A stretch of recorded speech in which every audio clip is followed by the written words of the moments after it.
Sir आपके permission से शुरुआत करना चाहती हूं मैं। Keeping with the theme, my first question to you Arun ji is this कि RSS as an ideology, RSS as an organisation and RSS in action, RSS एक विचारधारा, एक संगठन और अपने कार्य में कैसी है, ये विस्तार से समझाएं।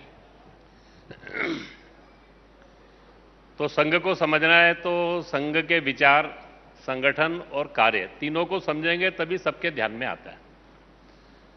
मैं एक अनुरोध सब लोगों को करता हूं कि संघ को संघ की आंखों से देखिए और संघ की आंखों से ही समझने का प्रयास कीजिए। हमारा ये समस्या एक ही है कि संघ का एक परसेप्शन सब जगह पहले पहुंचा, संघ बाद में पहुंचता है और उसके कारण से जब हम पहुंचते हैं तो बहुत तरह के प्रश्नों के उत्तर देने पड़ते हैं। लेकिन एक बड़ा आनंद रहता है कि प्रश्न कितने भी हों, एक बार जो जहां तक हम पहुंचते हैं, जो संघ के निकट आता है, फिर वो संघ का हो जाता है, फिर हमें उसमें कुछ कठिनाई नहीं आती। आपने बड़े अच्छे ढंग से पूछा है तो मैं तीनों बातें आपके सामने रखूंगा। संघ के विचार को समझना है तो एक सिंपल वाक्य के अंदर है, उसी में एक शब्द ऐसा है जिसको लेकर बहुत मिसअंडरस्टैंडिंग भी होती है। हमारा एक मूल कन्विक्शन है, भारत एक राष्ट्र है, प्राचीन राष्ट्र है, सनातन राष्ट्र है, हिंदू राष्ट्र है। हम जब ये कहते हैं तो देश में तीन विचार आज के समय के अंदर प्रचलित हैं। कुछ लोग ऐसा मानते हैं कि अंग्रेज आए तो उसके बाद राष्ट्र बनने की प्रक्रिया शुरू हुई और इसीलिए 75 ईयर्स हुए तो बहुत लोगों ने कहा youngest born nation of the world. आजादी के समय किसी ने कहा India is a nation in the making. तो बहुत लोगों के मन में आता है कि अंग्रेज आए तो पहली बार ये एक राष्ट्र बना और कॉन्स्टिट्यूशन मेड द नेशन, ऐसा भी कभी कभी लोगों के मन के अंदर आ जाता है। एक दूसरा विचार भी चलता है कि भारत एक राष्ट्र है ही नहीं। हम भी बचपन में बड़े गर्व से कहते थे इंडिया इज ए सब कॉन्टिनेंट। यह अनेक राष्ट्रों का समूह है, यह एक कृत्रिम राष्ट्र है। ये जो सारा वेस्टर्न नेशन स्टेट का जो माइंडसेट है, ये जो यूरोपियंस भारत के अंदर आए, जहां पर नेशन का एक कंसेप्ट था कि नेशन यानी एक लैंड मास, वहां पे रहने वाली एक रेस, उस रेस की अपनी एक लैंग्वेज, एक रिलीजन और आपस के हित संबंधों को और सर्व करने के लिए एक एडमिनिस्ट्रेटिव सेटअप। ये पांच बातों से मिलकर नेशन बनता है। Nation of French people, nation of German people, nation of English people. Bharat में आए तो उनको ध्यान में आए इतनी भाषाएं, इतनी विविधताएं, तो ये एक राष्ट्र नहीं हो सकता। और इसीलिए बहुत देश के अंदर ऐसा एक विचार भी चला कि भारत 16 नेशनैलिटीज एंड 56 सब नेशनैलिटीज का एक अमलगम है और मिलके रहना चाहता है तो ठीक है, नहीं रहना चाहते तो राइट टू सेक्सीड, प्लेबिसाइड, ये सब बातें भी सब उसमें से आती है। हमारा यह मानना है कि ये दोनों विचार ये गलत है। भारत एक राष्ट्र है, हमारा राष्ट्र दुनिया के बाकी राष्ट्रों से अलग है। हमारे राष्ट्र का एक वैशिष्ट्य है, उसको भारत की निगाह से समझना पड़ेगा। हमारा जब राष्ट्र की बात करते हैं तो पीपल आर द नेशन। हम जब राष्ट्र की बात करते हैं तो state is not, Rabindranath Tagore कहा करते थे कि society is at the centre of the root of the nationhood of our Bharat. और वेस्टर्न का जो नेशनहुड जो है उसके रूट में स्टेट है। तो भारत को समझना है तो भारत में ये एक ऐसा देश है, वेदों के काल से या राष्ट्र की अवधारणा रही, राष्ट्र का कंसेप्ट रहा। वेदों में, महाभारत में, रामायण में और हर कालखंड के अंदर यह राष्ट्रभाव इस देश के अंदर था। राष्ट्र पहले आया, राज्य बाद में बना और राज्य समय के अनुसार बनते गए। आवश्यकता के अनुसार हमारे देश में राज्य का स्वरूप भी बदलता गया।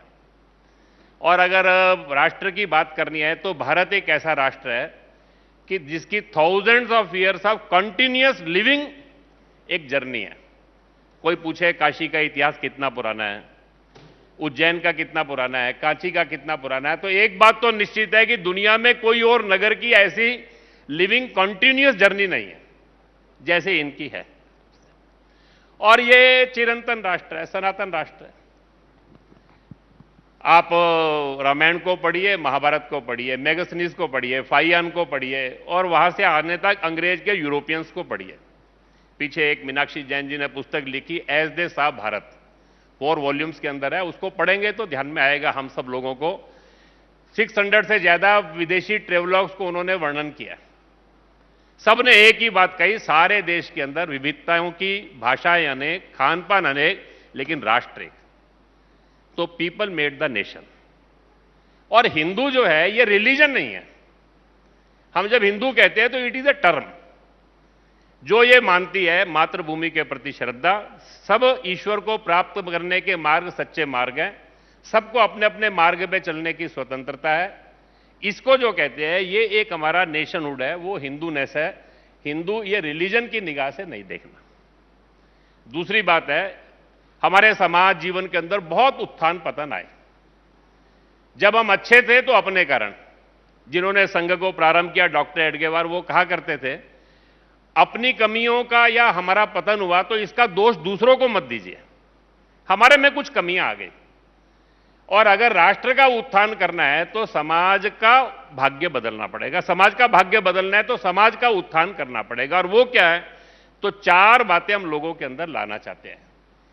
एक, राष्ट्र का भाव, राष्ट्र सर्वोपरि, देश के लिए एक निस्वार्थता का भाव, समाज के अंदर संगठन, मिलकर काम करना और अनुशासन।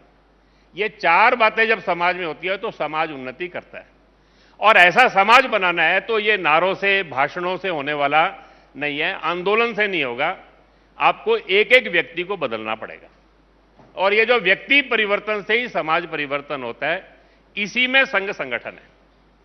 संघ ने कहा कि जैसा समाज बनाना है वैसा व्यक्ति बनाइए, ऐसे व्यक्ति समाज में धीरे धीरे करके उनकी संख्या बढ़ाइए। एक ऑप्टिमम लेवल पे जब ऐसे व्यक्ति आ जाएंगे तो समाज का वातावरण बदल जाएगा और समाज जो है वो अपने को रीइन्वेंट करके समाज आगे बढ़ने के लिए तैयार हो जाएगा। इसको हम कहते हैं राष्ट्रीय स्वयंसेवक संघ संगठन। नागपुर में संघ प्रारंभ हुआ, सारे देश के अंदर शाखा और मिलन। हमने देश के हर प्रांत में पहुंचे, हर जिले में पहुंचे, नगर खंड में पहुंचे। अभी हमारा अगला टारगेट है कि 10,000 पॉपुलेशन पर हमने ग्रामीण क्षेत्र में मंडल और बस्ती बनाई है नगर में, वहां तक हमको पहुंचना है। 1,20,000 यूनिट में अभी हम 65% ऑफ द यूनिट्स में लगभग पहुंच चुके हैं। शताब्दी वर्ष तक हमारा टारगेट है कि ऐसी सब यूनिट्स तक हमको पहुंचना। एक 50 लाख के लगभग स्वयंसेवक हैं।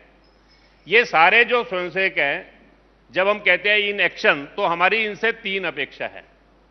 एक, आप समाज राष्ट्र के नाते जो चाहते हैं वो सब अपने जीवन में लेकर आइए। आपके शब्द नहीं, आपका जीवन बोलना चाहिए। एक जिम्मेदार देशभक्त नागरिक के नाते जो जो आप अपेक्षा करते हैं वो हमारे जीवन में हो।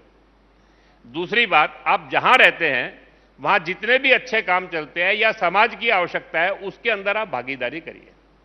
समाज में कोई क्राइसिस आ सकता है, कोई युद्ध आ सकता है, कोई आपदा आ सकती है, कोई कोविड का समय हो सकता है, कोई समाज में अच्छे काम हो सकते हैं, तो उसके साथ आप जुड़िए। और तीसरी बात, हर व्यक्ति से हम ये कहते हैं कि आप अपने जीवन के अंदर कम से कम एक काम ऐसा करिए जिसमें अपनी योग्यता, प्रतिभा, क्षमता का उपयोग, उसके बदले आपको कुछ पैसा नहीं कमाना। समाज के लिए कुछ समय देना, कुछ पैसा देना, तो अपनी रुचि प्रतिभा के अनुसार लोग काम करते हैं, अपना अपना कार्य क्षेत्र तय करते हैं। आज संघ के स्वयंसेवक समाज को साथ लेकर 50 से ज्यादा संगठन और एक 500 से ज्यादा संस्थाएं बनाकर समाज जीवन के अलग अलग क्षेत्रों के अंदर काम करते हैं।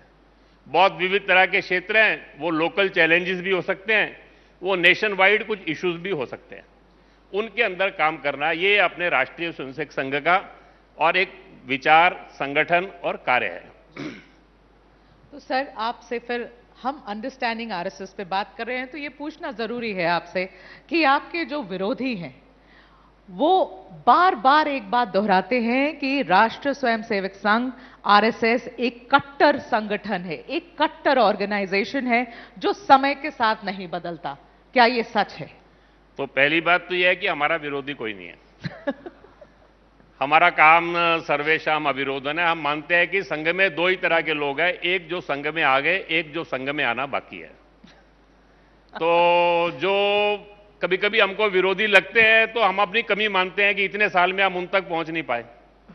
जिस दिन हम उन तक पहुंच जाएंगे उस दिन वो भी हमारे हो जाएंगे। तो इसलिए विरोधी तो कोई नहीं है। दूसरा जो मैंने कहा कि हमारा परसेप्शन पहले पहुंचा है जी, वो परसेप्शन लेकर वो कुछ बातें हैं, तो मुझे लगता है कि हम उन तक पहुंचने का प्रयास कर रहे हैं। आने वाले समय के अंदर जैसे वो संघ के निकट आएंगे या हम उन तक पहुंचेंगे तो उनकी सोच भी बदल खत्म हो जाएगी। और एक बात निश्चित मानिए कि जो कट्टरवादी और रिजिड होता है वो 100 साल रह नहीं सकता, वो इररिलेवेंट हो जाता है।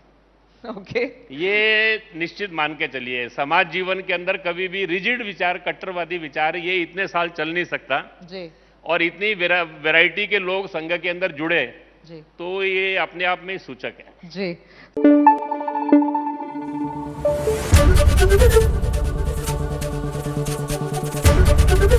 एबीपी न्यूज आपको रखे आगे।